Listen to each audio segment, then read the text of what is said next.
Hey everybody, it's Miss Motivational Mogul Mindset, Ava Cherie. How are you? Guys, love to you, guys, peace to you. You know I don't normally come to you with a personal soapbox, and if I do, I keep it very brief. I just wanted to let you know my heart is heavy, not just for my own personal things with my family, but I wanted to say that across this country, our hearts are heavy for different reasons, and we have to grapple with that. We have to embrace that. We have to understand that in order to put one foot in front of the other and have a plan of action to cope with things that is unexpected, and more importantly to support one another through those transitions. So today I had to come on here for numerous of things. There's celebrations going on, there's birthdays coming up, there's all kinds of joyous occasions. A lot of you guys are racing to get back out there to what we call and what we're referring to as the new normal, but it's not really. I'm not going out there for that. So, I just want us to understand that this transition is more impactful than we thought.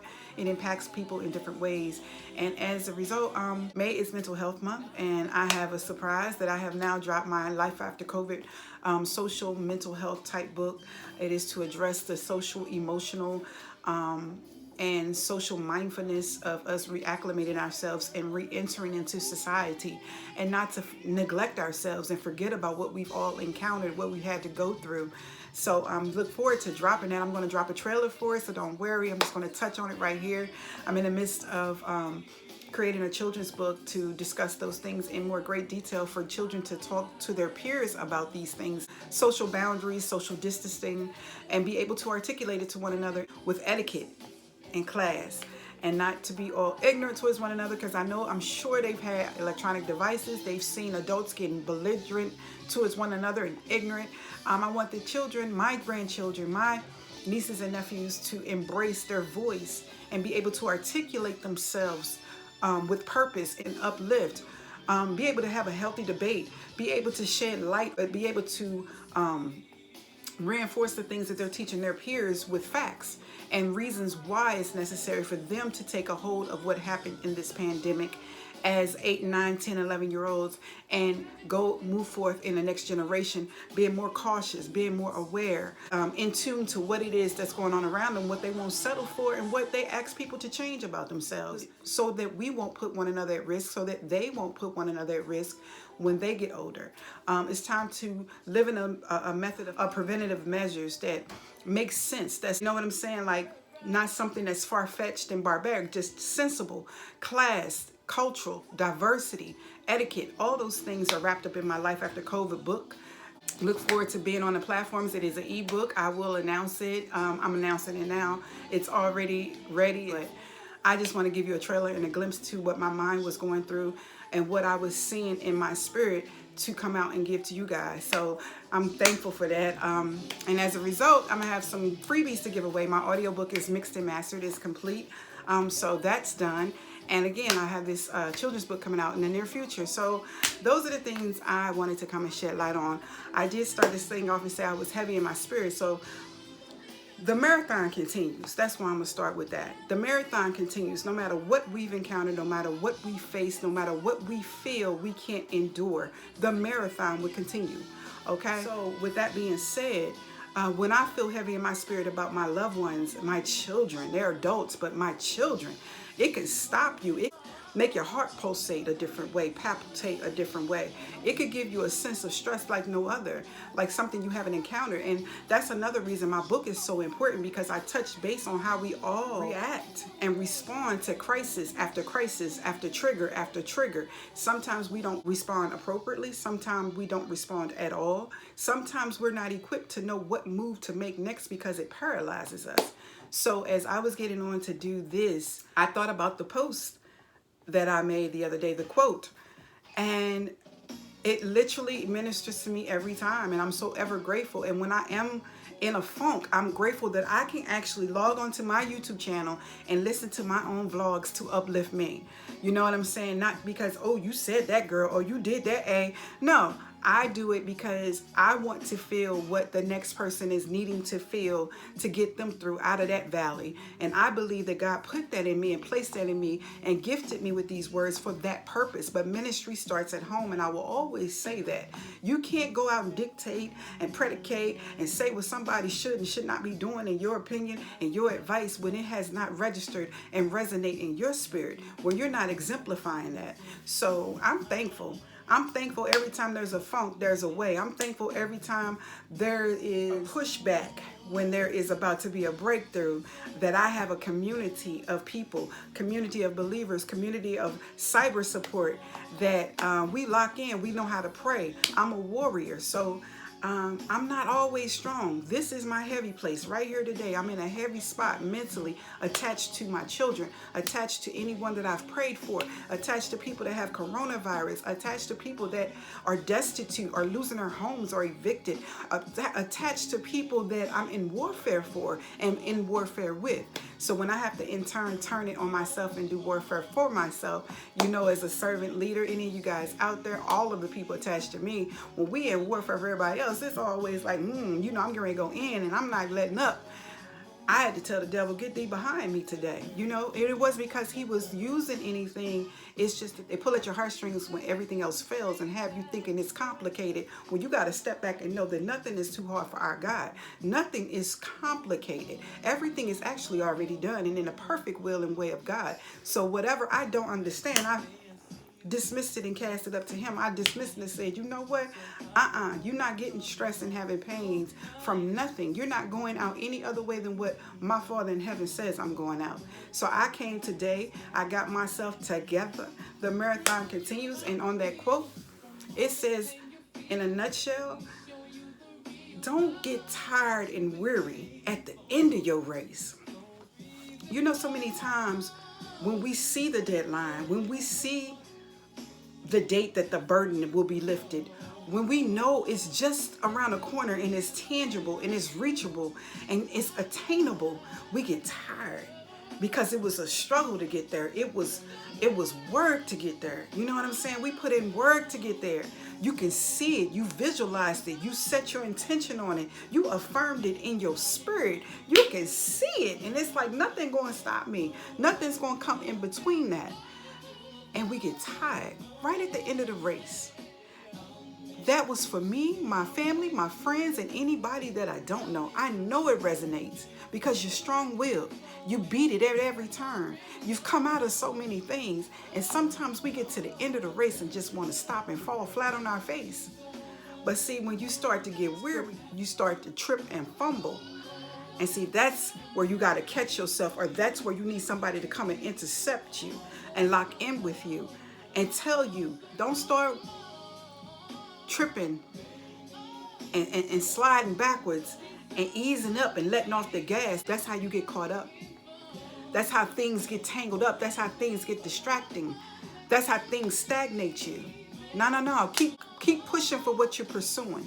That's me tagging you into this game of life. We've been on in an incubation period, not a sabbatical, in an incubation period where we had to take a look at ourselves, and God cleansed the world around us when God exposed us to ourselves. And we walking away, and we should walk away, and we should choose to walk away out of this thing differently because we have life and breath in our body, right?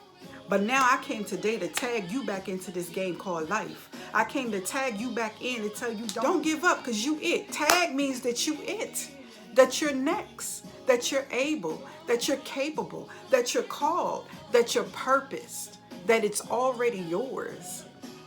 So I'm speaking to myself, and I'm speaking to anybody else who think you've been placed on a bench, that think you've been counted out the game of life, that think you can give up. You can't even give up. I'm telling you, you can't give up. You have no choice. Where are you going? Because I'm going to follow you and I'm going to ride you hard talking about you can't give up. You can't let go. And I'm going to tag you back in right now. I'm going to tag you back into this game called life and tell you to get in here because the marathon definitely continues. I'm writing a children's book, guys. Never in my heart did I want to write a children's book because I teach my grandchildren. I teach anybody that I'm around. I educate them. But what I thought to myself was, they can do more with this legacy than I can. They can do more with the concept of what they've gone through with this pandemic and the things that they have tangible to them, the resources that are so different than what I had. So now I got co-authors who are my grandchildren. I got co-authors who will be my nieces, my nephews. I got co-authors who will see their name already implanted where somebody will try to come along and say what they can't do, but they already in the race. I've already tagged them in. They're going to look and say, no, my nanu said I can do that. Did you check the copyright on that? Did you check the publishing rights on that? Did you check the co-authors on that and how old I was when I started this race? That's what brings me out of my funk. That is what I'm working so hard for. That is what I'm speaking today for. Because I'm never in a funk by myself. None of us are. We're all in a funk and tied to someone else, emotionally attached to someone else, spiritually attached to someone else, a kindred spirit, a familiar spirit. We're attached. Sometimes you wake up heavy and you feel a funk on you, and it's not even yours. But what we do when that happens, who we go to when that happens, how we shut everything down and get on our knees and pray and wait and be still, how we still have to be kind, how we still have to be patient, how we still have to be loving to one another when that happens. That's the victory, all before it unravels, before you know it. You already get the victory if we operate in the fruits of the Spirit, the attributes of Christ. So, irregardless, me sharing a tidbit without having to share this was just enough, because it's more than enough for God to work with. See, He's the only one who needs to know all your business. We need to pause with giving our business to everyone for every reason, for no reason at all. How about that? Because really, when you get done, it's between you, your Father in heaven, and your spirit on what you're going to be obedient to do, obedient to change, equipped to hear. Sharing everything with everybody is not going to get you there. You can get the support, but you have to have the right support. You need to know how to usher the right support in, and you have to know how to receive and discern the right support. So remember that this is enough. Me being able to say I was in a funk, I'm heavy in my spirit, that is enough. That petition has gone up now. My support and my angels have come to rally around me to carry me through, to carry the situation through. Because before I thought I was in a funk, I'd already prayed. God had already heard me. God had already assigned and appointed somebody for this situation. All I need to do is stay steadfast, stay focused on what He's having me to do. And everything else will fall in place. I believe that. That ain't no, that sound good. That ain't none of that. Because I know we all love when somebody snaps, and everybody knows, each and every one of us have that snap button in us. You know, I don't have to get on here and say how much I don't whoop-de-whoop. Like, everybody has that whoop-whoop in them. But when you know that that is ineffective, when you know you don't have to pick it up anymore, when you know that that is not a fruit of the Spirit, that's not kind, that's not going to make me smile. That's not going to give me patience. That's not going to give me joy. That's not going to give me happiness. How about I got on here and had a funk and then I'm cussing and fussing? That's going to hype that thing up. And that spirit behind it, nothing was accomplished. There was no productivity in that spirit. So, as far as I'm concerned, this is where it stops. The marathon continues. Don't get weary in the race when you're at the end of the race. That is the time you rev up. That is the time you muscle up. That is the time you take those last exorbitant breaths to get through and break free out of whatever it is you was racing towards, whatever it is you was pushing towards, whatever it is you're pursuing. Never stop. Have multiple projects on the table. Have multiple deadlines. Give yourself multiple goals to accomplish per week. I don't care how small or how little. It does not matter. You don't need to approve it through anyone else. You need the support you deserve. You need to go to God. You need to ask for strength. You need to learn how to meditate. You need to learn how to be one with yourself, to know how powerful you really are, and know that it is already done. So,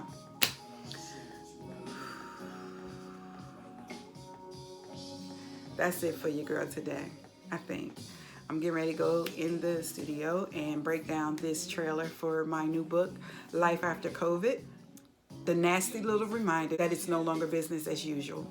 and look for it on Amazon ebook, Kindle, and also when it debuts, I will be giving out freebies for a while. I will give you my audiobook for my book one from the Price of Evolution series. A lot of people requested the audiobook, and it is here. It's mixed and mastered. Thank you, Jesus. I'm so happy. It sounds so good.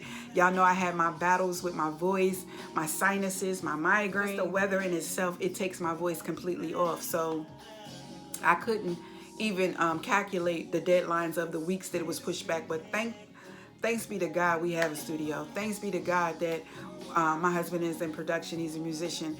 Thanks be to God he has friends that that he can connect with when the time is right. And I wasn't in the studio wasting time and billable hours. So I thank God for all things. I thank God for every person along the way, the journey. I thank God that you're just watching. And believe me when I say that, I know it's difficult. I know people that's furloughed. I know people that's laid off. I know people that lost their jobs, their homes. I know people that have COVID. I know people that's trying to figure it out. I know people that is fearful and panicky. Everything. But we grounded in this thing. I told y'all when it started. We grounded in this thing. When you planted in good ground and you're firmly rooted in good ground, petition people and say, hey, let's lock in and pray. I'm getting ready to do that again because of the people that's running out here. I don't want things to get worse for people. I don't want people to think it's over. I don't want people to think that they're good. I want you to keep that mindset. You should have shifted. So I'm going to try to keep it at the forefront. Not in a negative way, but in a social mindfulness way. Let's elevate people. Let's go up another notch as a result of what took place in the world. Okay? And until next time, get ready. Your girl popping and she busy. Okay? I'm booked and busy. I'm booked because I see the calendar filling already. How about that? But I love y'all. God's love to you guys. God's peace to you. And until next time, it is Avis Cherie. Go to my YouTube channel, Avis Cherie TV, for my vlogs. And also hit me up on Facebook or right here on Instagram, whichever way you want to do it. It's way more videos on YouTube though. And just happy to be before you all. And I'm very thankful and grateful today. All right? God's love to you. Avis Cherie.